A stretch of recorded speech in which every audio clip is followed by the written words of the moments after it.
6 months after marrying the most dangerous man in Atlanta, Petra Kong thought the worst was behind her. She was wrong. The white rose she once placed on a stranger's grave had saved a life. The car accident had brought her a destiny. The wedding had made her a queen in a world she never knew existed. But now someone wanted her dead. And they were willing to burn down everything and everyone she loved to make it happen. In part 1, you watched Petra crash into Kang Do-han's life and discover that the man she owed millions to had been searching for her for 8 years. You saw them fall in love despite impossible odds, survive Yoon Jae-hae's threats, and build a future together. But in the world of underground empires and blood debts, happily ever after is just the beginning. Because Petra is hiding a secret, one that makes her more valuable and more vulnerable than she ever imagined.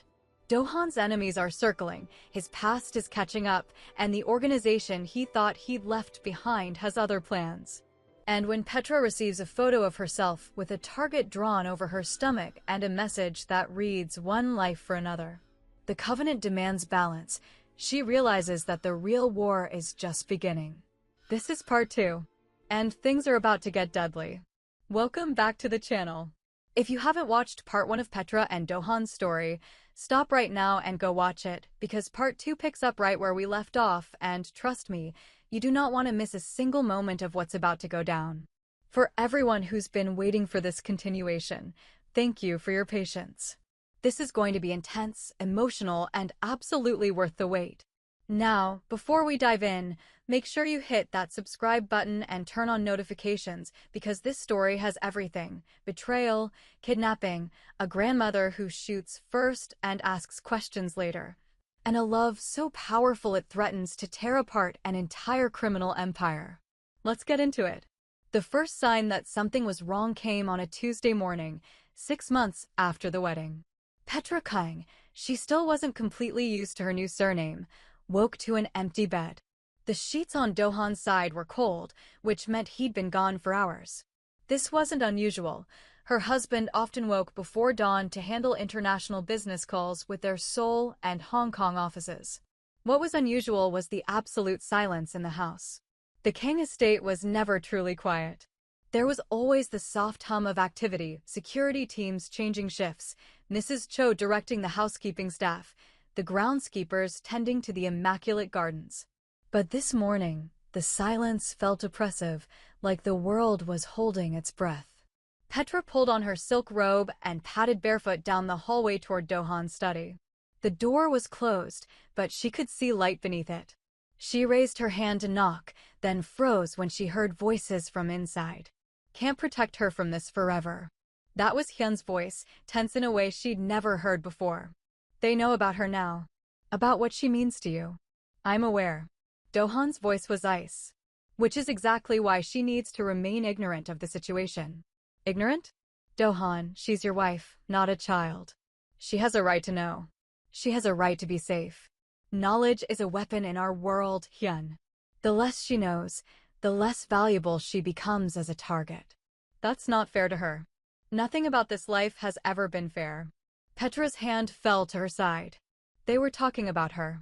Keeping secrets from her. After everything they'd been through, after all of Do-han's promises about trust and partnership, he was shutting her out.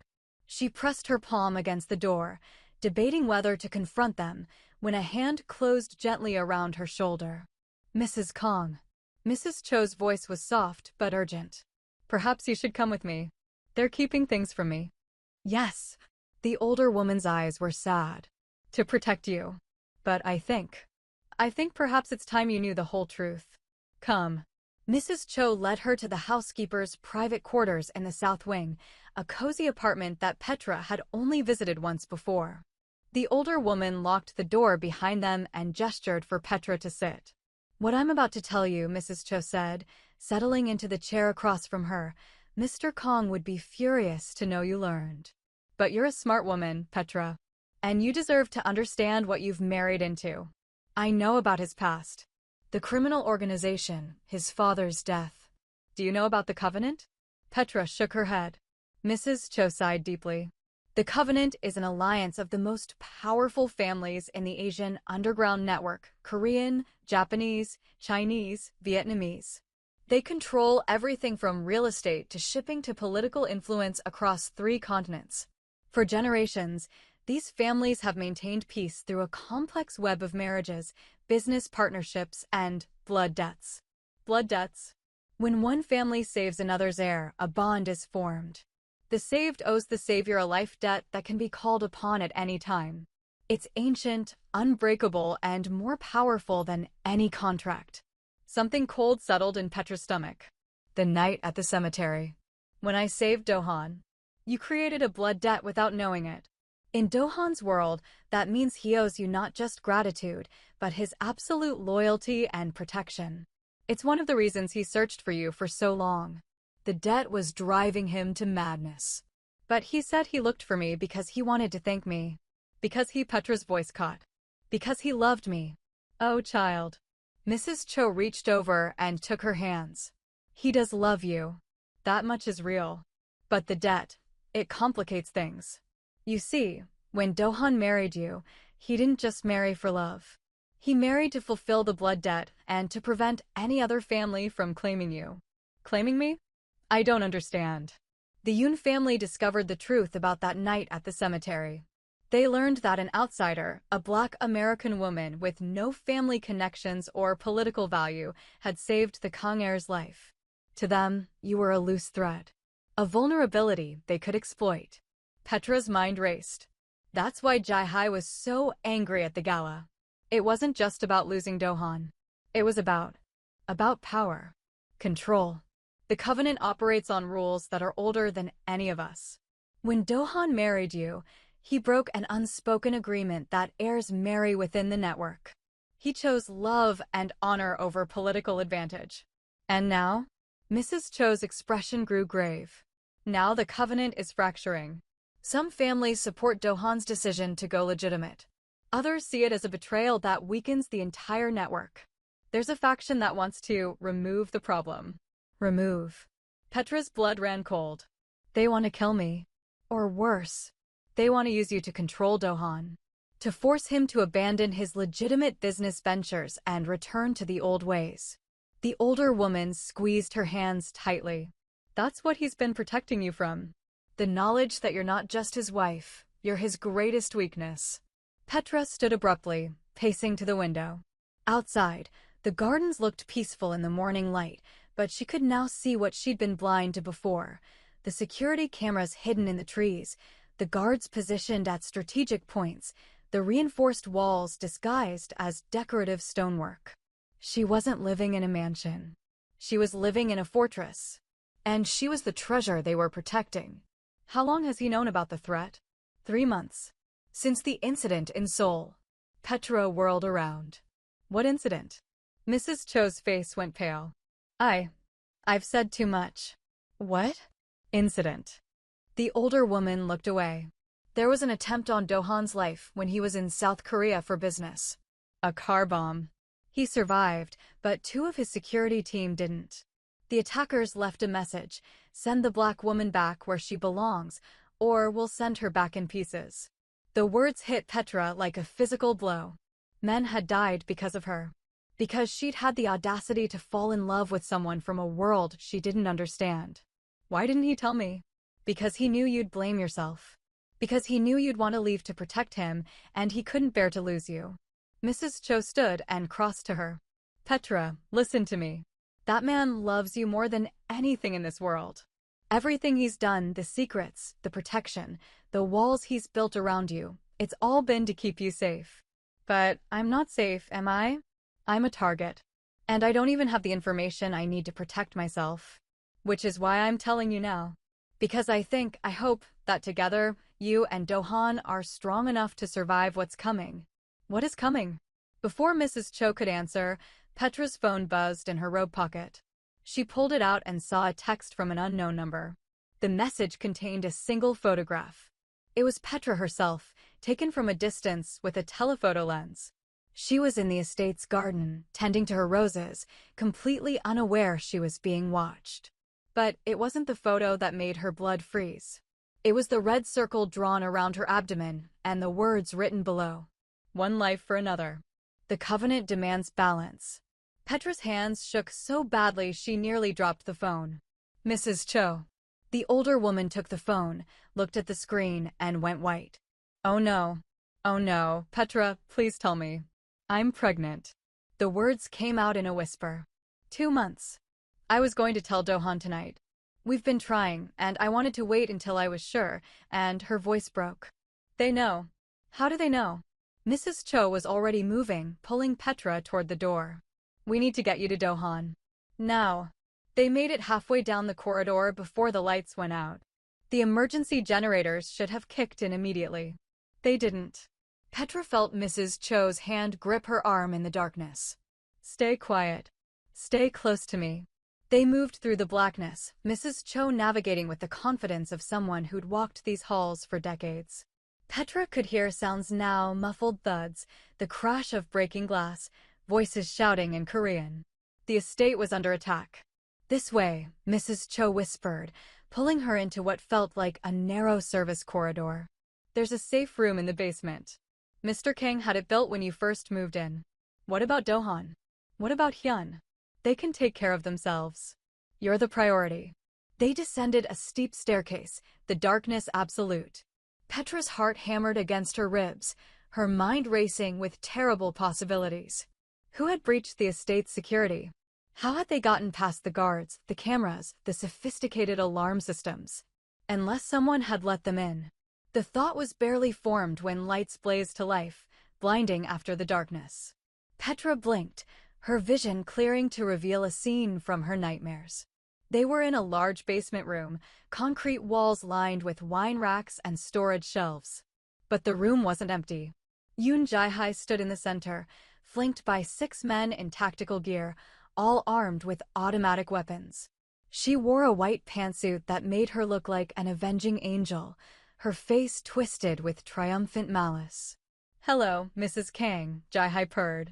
We've been waiting for you. Mrs. Cho stepped in front of Petra, her small frame radiating defiance. You won't get away with this. Mr. Kang will. Mr. Kang is currently occupied. Jae-hai's smile was razor-sharp.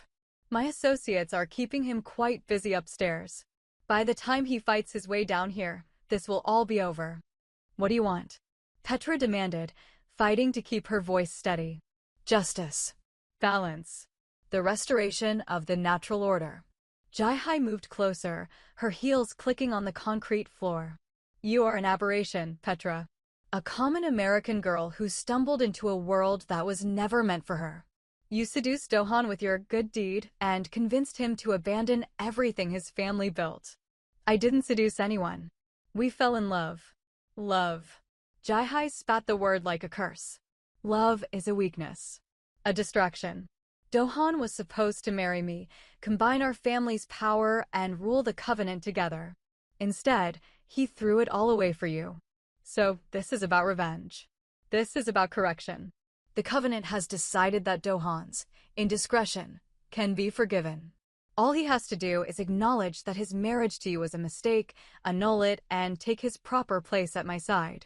Petra laughed. She couldn't help it. The sound echoed strangely in the concrete space. You actually think he'd do that? You don't know him at all. I know he'll do anything to protect what he loves. Jae-hai's hand moved to her waist, and when it came away, she was holding a sleek black pistol, including trade you for his brother's life. The blood drained from Petra's face. What? Did you think you were the only target tonight? Right now, Kang Song-hyun is in a similar situation across town. My associates have him, and they're waiting for my call. If Do-han agrees to my terms, Hyun lives and you go free with a very generous settlement to ensure your silence. If he refuses, she shrugged delicately. The covenant demands balance. One life for another. You're insane. I'm practical. Jae-hai raised the gun, pointing it directly at Petra's chest. And I'm done waiting for Do-han to come to his senses. Everything happened at once. Mrs. Cho lunged forward, shouting something in Korean. One of the armed men moved to intercept her, grabbing her by the shoulders. The older woman fought like a tiger, her elbow connecting with the man's nose with a satisfying crunch. Petra ran. She didn't think, didn't plan, just bolted toward the nearest door. Gunfire erupted behind her, bullets sparking off the concrete walls. She burst through the door into another corridor, this one lined with industrial pipes and electrical panels. The basement was a maze, and she had no idea where she was going. Behind her, she could hear shouting, footsteps, Jai-Hai screaming orders.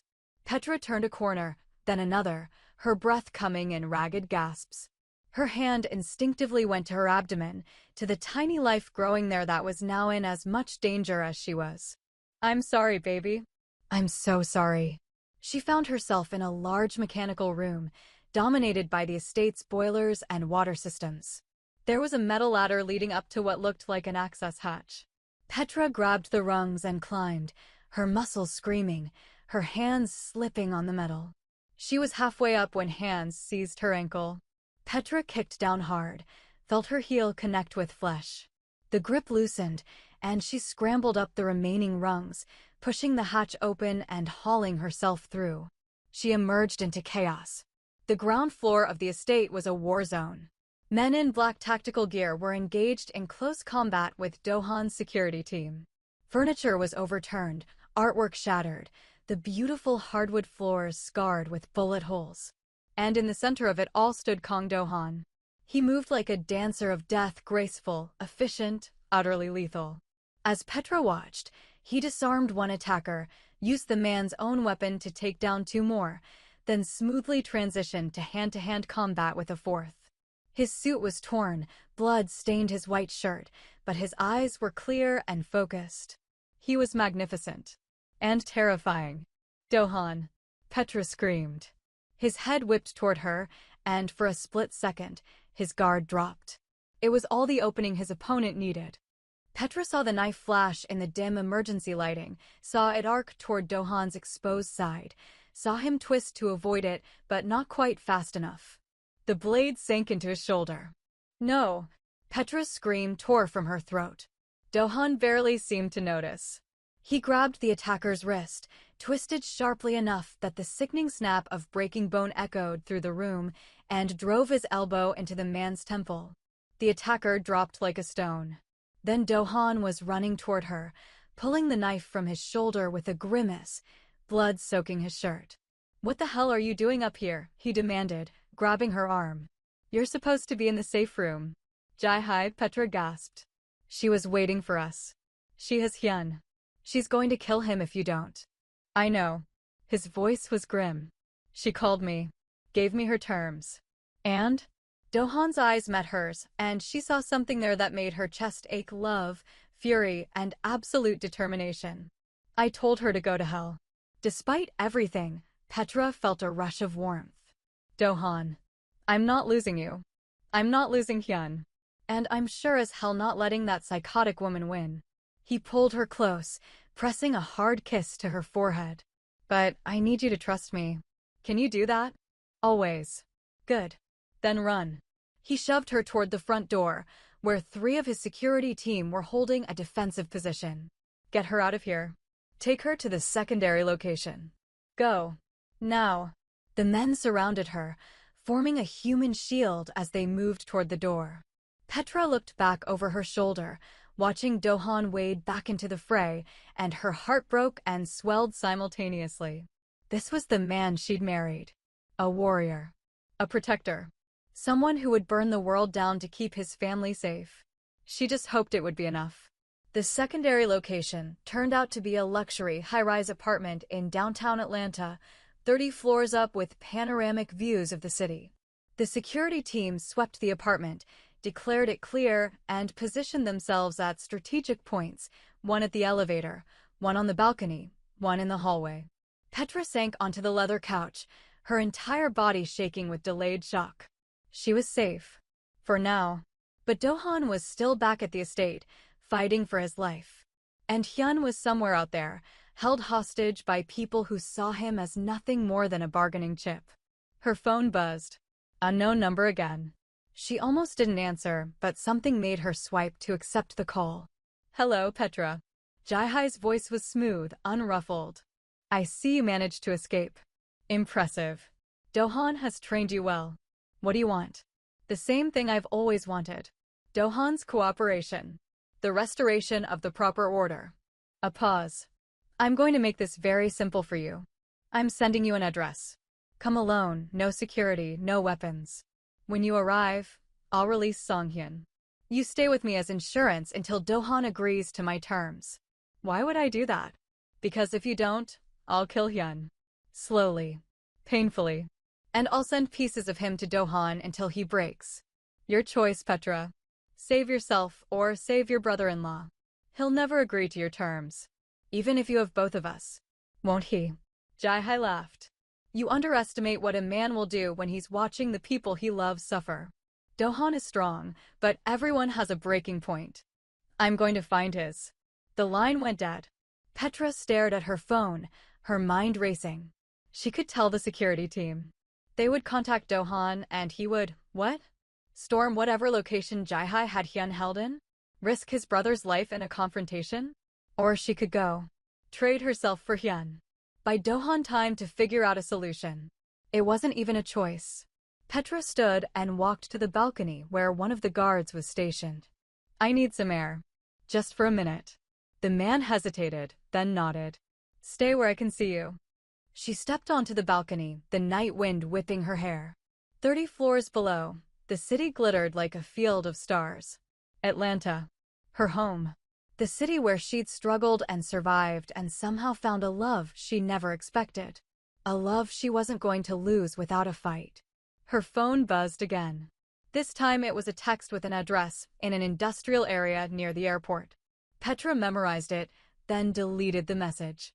The guard's attention was on the street below, scanning for threats. He didn't see her slip back inside, didn't notice when she grabbed her jacket from the hook by the door. He definitely didn't see her step into the private elevator and press the button for the parking garage. By the time anyone realized she was gone, she was already halfway across the city in an Uber, heading toward what might be her death. The warehouse was exactly what Petra expected, a massive concrete structure, graffitied and decaying, surrounded by empty lots and abandoned vehicles. The kind of place where bad things happened and nobody asked questions. She paid the Uber driver and stood at the entrance, gathering her courage. I'm doing this for Hyun. For Do-han. For our family. Her hand moved to her stomach, to the small life that was depending on her to survive this. For you, baby. Everything for you. She pushed open the rusted metal door. The interior was cavernous, old manufacturing equipment covered in dust, pools of stagnant water reflecting the weak overhead lights. And in the center, tied to a chair with blood dripping down his face, was Kang Song-hyun. Petra. His voice was thick, slurred. One eye was swollen shut, his lips split. No. No, you shouldn't be here. Touching, isn't it? Jae-hae emerged from behind a stack of crates, flanked by 4 armed men. She looked pristine, not a hair out of place, as if she was attending a business meeting rather than orchestrating a kidnapping. The noble wife, sacrificing herself for family. Jae-hae circled Petra slowly. You know, I almost admire you. Most women in your position would have run as far and fast as they could. But you came, like a lamb to slaughter. I came because you have something that belongs to my family.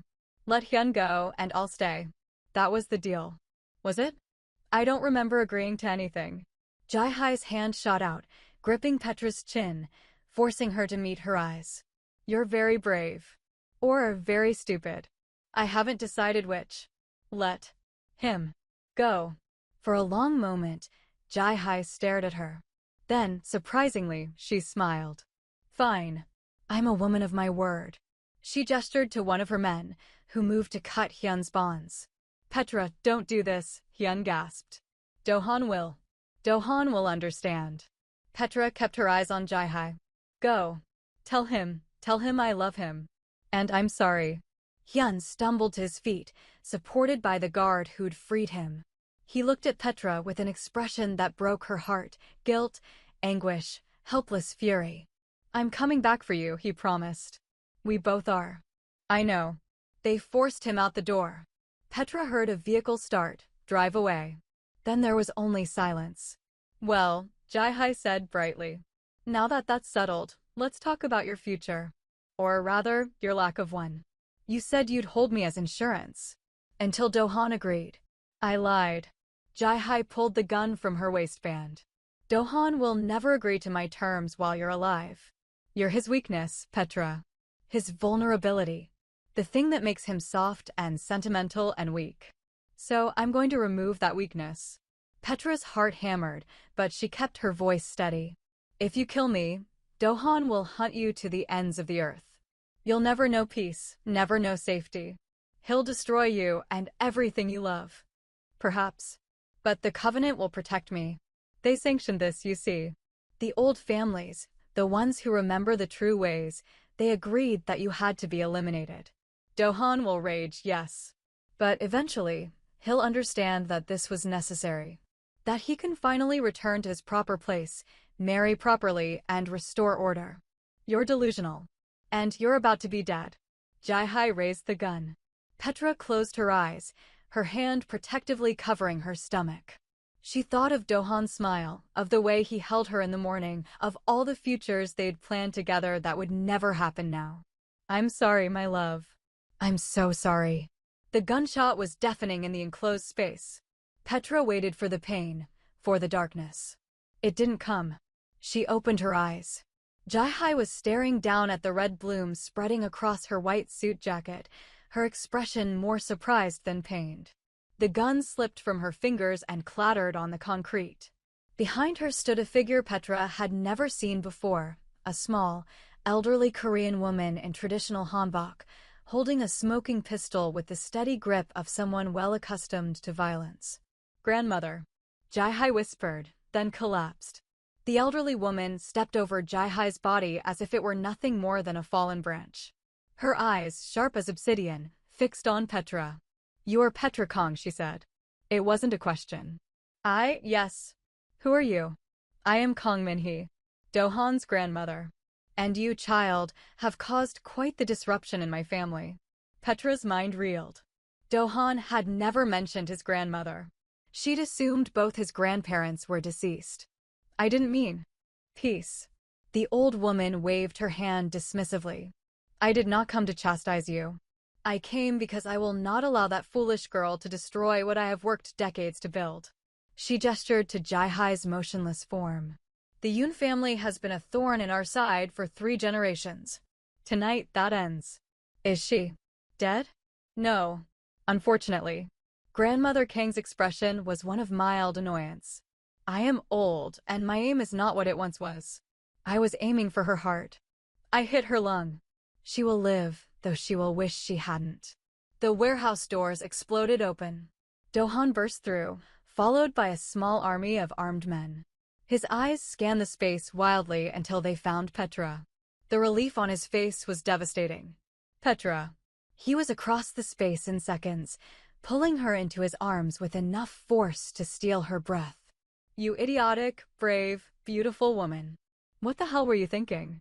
I was thinking I love you, she said into his chest. And I couldn't let them hurt Hyun. So you offered yourself instead. His voice broke. Do you have any idea what it did to me when I found out you were gone? When I realized you'd walked into a trap. I'm sorry. I'm so sorry. No. He pulled back, framing her face with his hands. Blood from his shoulder wound had soaked through the makeshift bandage, but he didn't seem to notice. No apologies. You saved my brother. You were willing to die for our family. That's... He stopped, overcome. Foolish, Grandmother Kong supplied from behind them. But also admirably loyal. I begin to see why you chose her, Do-han. Do-han's eyes widened. Grandmother. I didn't know you were in the country. Clearly. Or you would have informed me that you'd married a black woman and started a war with the Covenant. She moved closer, eyeing Petra with undisguised interest. She is pretty. And pregnant, if I'm not mistaken. Petra gasped. How did you? I have 12 children and 43 grandchildren. I know the look. The old woman's stern expression softened slightly. So, you are giving me a great-grandchild. That earns you some favor. Grandmother, Do-han said carefully, why are you here? And how did you know? I am old, not dead. I still have eyes and ears everywhere. She gestured to her security team, who were efficiently securing Jae-hai and her unconscious guards. When I learned that the Yoon family was planning to murder your wife and steal your brother, I decided it was time to intervene. The Covenant may have sanctioned this farce, but they forgot one crucial detail. What's that? Grandmother Kang's smile was sharp enough to cut. I founded the Covenant. And what I create, I can destroy. It's time for the old families to learn that the Kang family does not bow to anyone's will but our own. The aftermath of that night rippled through the underground network like an earthquake. Grandmother Kong called an emergency meeting of the Covenant's ruling families. What happened in that meeting, Petra never learned. Do-han said it was better she didn't know. But the results were undeniable. Yoon Jae-hai survived her gunshot wound, only to be tried by the Covenant for acting without proper authorization. Her family's influence was stripped, their assets seized, and Jae-hai herself was exiled to a remote monastery in the mountains of South Korea, where she would spend the rest of her life in isolated penance. The families who had supported the plot against Petra issued formal apologies and offered substantial gifts to the Kang family as restitution. And Grandmother Kong, with the full authority of her position as Covenant founder, issued a decree. Petra Kong was under the Covenant's protection. Any threat to her or her children would be considered a threat to the entire network and would be met with the full force of every family's combined power. Overnight, Petra went from being Do-han's weakness to being one of the most protected women in the world. I don't understand, she said to Do-han one evening, as they sat in the rebuilt study. The estate renovations had taken 3 months. Why would your grandmother do that? She doesn't even know me. She knows you saved my life. Twice, if we're counting.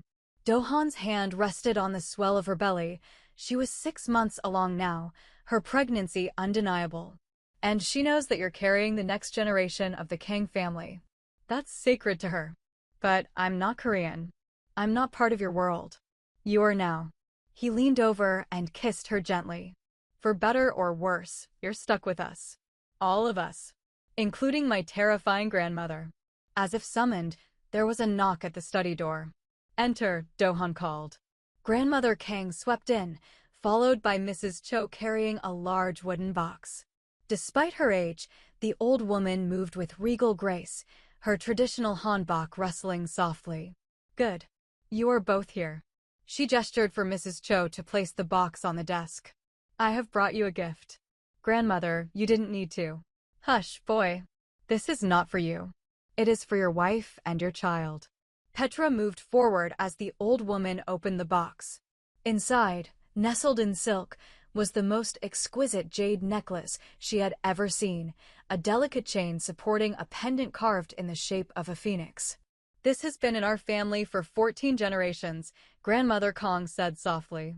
It is given to the woman who proves herself worthy of leading the family into the next era. Your mother wore it. And now you will wear it. Tears pricked Petra's eyes. I can't accept this. It's too much. You can and you will. The old woman's tone brooked no argument. She lifted the necklace and fastened it around Petra's neck with surprisingly gentle hands. You saved my grandson's life. You brought honor to our family through your courage and loyalty. And you are giving us a new beginning, a bridge between worlds, between old ways and new. I'm just trying to survive, Petra whispered. Child, we are all just trying to survive. But you do it with grace, with strength, and with love. That makes you extraordinary. Grandmother Kang stepped back, studying Petra with those sharp eyes. My grandson chose well. I was skeptical at first, I admit this freely. But I see now that you're exactly what this family needs. Do-han's arm wrapped around Petra's shoulders, pulling her close. I told you she'd love you eventually. Eventually, the old woman sniffed. Don't push your luck, boy. But she was smiling. 3 months later, Petra went into labor during a thunderstorm. It was poetic, in a way. Her entire relationship with Do-han had been punctuated by storms. The night she'd saved his life. Their first kiss. And now, the arrival of their daughter. The labor was long and difficult. Petra had never experienced pain like this, never felt so utterly out of control of her own body. But through it all, Do-han was there, holding her hand, breathing with her, whispering encouragement and love in both English and Korean. "You can do this," he said during a particularly brutal contraction. "You're the strongest person I know. Our daughter is lucky to have you as her mother." "Our daughter is going to owe me for the rest of her life," Petra gasped. "She'll have to get in line. I've owed you for almost 9 years." Despite the pain, Petra laughed. 22 hours after her labor began, Grace Min-hee Kong entered the world. She was perfect. Tiny, with a shock of black hair and skin the color of honey, a beautiful blend of both her parents. Her eyes, when she opened them, were dark and searching, already seeming to take in everything around her. Do-han held his daughter with shaking hands, tears streaming down his face. Petra, she's perfect." "She is," Petra agreed, exhausted but elated. "She really is." The door to the hospital room opened, and Hyun poked his head in. "Can we come in? We've been waiting for hours." "We?" Do-han asked. The room filled with people: Hyun, Mrs. Cho, several members of the security team who'd been with them from the beginning, and finally, Grandmother Kong. The old woman approached the bed slowly, her eyes fixed on the baby in Do-han's arms. "May I?" she asked softly. Do-han carefully transferred his daughter to his grandmother's experienced hands. The old woman looked down at the baby, and her stern expression melted into something Petra had never seen before: pure, uncomplicated joy. "Hello, little one," she whispered in Korean. "Welcome to the family. You are going to change everything." Grace yawned, completely unimpressed by her great-grandmother's proclamation. Everyone laughed. "She has your stubbornness, Petra," Hyun observed, peering over Grandmother Kang's shoulder. "Poor Do-han doesn't stand a chance." "I never stood a chance," Do-han said, moving to sit on the edge of Petra's hospital bed. He took her hand, lacing their fingers together. "From the moment I woke up in that cemetery and saw an angel tending to my wounds, I was lost." "I'm not an angel," Petra protested. "You are to me." As Petra watched her family gather around her daughter, this impossible family that she'd stumbled into through a combination of fate and a car accident, she felt a profound sense of peace. Her life hadn't turned out anything like she'd planned. She'd gone from being a struggling waitress to the wife of a former crime lord, from grieving and alone to surrounded by more love than she'd ever dreamed possible. "What are you thinking?" Do-han asked softly. "That I'm glad I crashed into your car." He laughed, the sound rich and warm. "Best $9 million I never actually made you pay back." "About that. Petra, my love, you've given me everything. You saved my life, gave me a reason to become a better man, brought our family together, and now you've blessed me with a daughter. The debt is mine. It will always be mine. Then I guess you'll be spending the rest of your life paying it back." "I can't think of anything I'd rather do." He leaned in and kissed her, soft and sweet and full of promise. Grace made a small sound of protest, as if to say she was far more interesting than her parents kissing. "She's right," Grandmother Kong announced. "Enough romance. I want to hold my great-granddaughter." "You are holding her, Grandmother," Hyun pointed out. "I meant for longer." Everyone out. Except Petra. Mothers need rest, not a parade of visitors. The room cleared with surprising speed. Nobody argued with Grandmother Kang when she used that tone. Even Do-han retreated after kissing both his wife and daughter. But the old woman didn't leave. She settled into the chair beside Petra's bed, cradling Grace with the ease of long practice. "Thank you," Petra said quietly, "for everything you've done for us. I did what needed to be done. What was right." Grandmother Kang's eyes met hers. "You know, when I was a young woman, I fell in love with a man from outside our world. A Chinese artist with no family connections, no political value. My parents forbade the match." "What did you do?" "I married him anyway. Caused a scandal that lasted for years. But he was a good man, and he gave me 12 beautiful children before he died." The old woman's expression grew distant. "The covenant was born from that scandal, actually. I realized that if families kept warring over marriages and alliances, we would destroy ourselves. So I brought them together, created rules, built a structure that would last. But the rules you created almost got me killed." "Yes." Grandmother Kang's voice was heavy with regret. I built something to protect love, and it became a cage instead. That's why I intervened. That's why I'm changing things. The covenant will evolve, or it will die. And I choose evolution. Grace yawned again, her tiny hand wrapping around her great-grandmother's finger. She will be something special, this one, the old woman predicted. Born of two worlds, belonging fully to both and neither. She will build bridges we cannot even imagine.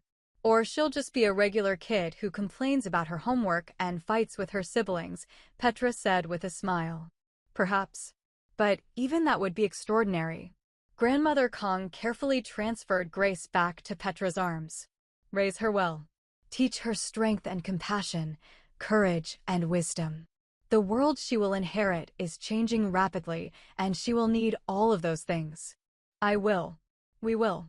The old woman stood, smoothing her hanbok. I must go. I have a covenant meeting to prepare for. There are several families that need to be reminded of the new order. She paused at the door. Petra. Yes. Thank you. For giving my grandson a reason to step into the light. For giving our family a future worth fighting for. Then she was gone, leaving Petra alone with her daughter. Petra looked down at Grace's perfect face, at the tiny person who represented so much hope and possibility. Your life is going to be complicated, little one, she whispered. You've got Korean blood and Nigerian blood, a family tree that includes crime lords and artists, and a great-grandmother who terrifies heads of state. But you're also going to be so loved. And that's what matters. Grace made a small, content sound, as if in agreement. The door opened quietly, and Do-han slipped back in. Sorry. I couldn't stay away. I don't want you to. Petra shifted, making room for him on the bed. He climbed in carefully, wrapping his arms around both his wife and daughter. How are you feeling? Exhausted. Sore. Deliriously happy. Good. That's good. He pressed a kiss to her temple. I love you, Petra. More than I thought possible to love anyone. I love you too. Even if you did ruin my Honda Civic. Best car accident in the history of car accidents. They sat in comfortable silence, watching their daughter sleep, both of them marveling at the improbable series of events that had brought them to this moment. A cemetery. A car crash. A debt that became a destiny. And a love that had survived everything the world could throw at it. 5 years later. Grace Kong stood at the edge of Oakland Cemetery, holding her father's hand. This is where you met Mommy? She asked, staring at the old gates. Not exactly, Do-han said, crouching down to her level. This is where Mommy saved my life. We didn't really meet until much later. And then she crashed into your car. Yes. She's always made quite an entrance. Is that why you married her? Do-han laughed. I married her because she's brave and kind, and she made me want to be a better person. Also, she makes the best jollof rice I've ever tasted. Better than Mrs. Cho's? Don't tell Mrs. Cho I said that. Grace giggled, then grew serious.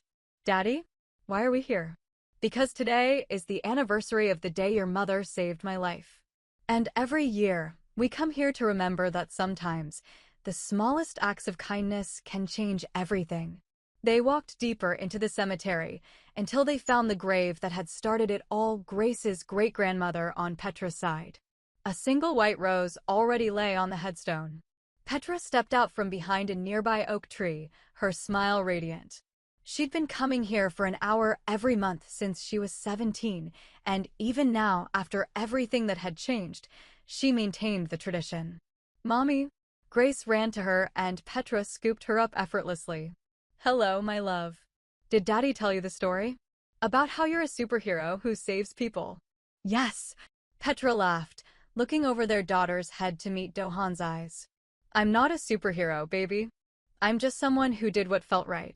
That's what superheroes do, Grace insisted. She has a point, Do-han said, joining them. He wrapped his arms around both of his girls. You did save the world. My world, anyway. You're both ridiculous, Petra said, but she was smiling. They stood together in the peaceful cemetery, a family built from impossible circumstances and sustained by stubborn, fierce love. A Korean crime lord who became a legitimate businessman. A struggling American woman who became a force to be reckoned with. and a little girl who would grow up to bridge worlds her parents could barely imagine. "Come on," Petra said eventually. "Mrs. Cho is making dinner, and your grandmother is flying in tonight. We should get home." "Is Andy bringing the twins?" Grace asked excitedly. "You mean your Uncle Hyun's wife?" "Yes, she's bringing your cousins." As they walked back toward their car, a sensible SUV, no more Bugattis for daily use, Grace skipped ahead, chattering about her cousins and what games they'd play. Do-han took Petra's hand, lacing their fingers together. "Any regrets?" he asked softly. Petra thought about it, about the hard times and the scary moments, about the threats they'd faced and the battles they'd fought, about the life she'd left behind and the one she'd built in its place. "Not a single one," she said. "Good. Neither do I." They drove back toward the estate, toward home, toward the life they'd built together against all odds. And somewhere in the Atlanta sky, the sun was setting in brilliant shades of gold and crimson, the colors of transformation, of endings that became beginnings, of deaths that became destinies. The end. And that is how Petra and Do-han's story truly ends, with love, family, and a future full of hope. Did this part 2 deliver everything you wanted? Were you on the edge of your seat during Jae-hai's confrontation? And what did you think about Grandmother Kang's intervention? If you loved this conclusion, smash that like button and leave a comment telling me your favorite moment. Should I do a spin-off story about Grace when she grows up? Or maybe Uncle Hyun's love story? Let me know what you want to see next. Subscribe to the channel for more amazing stories, and remember, sometimes the worst day of your life is actually the beginning of the best chapter. Until next time, loves.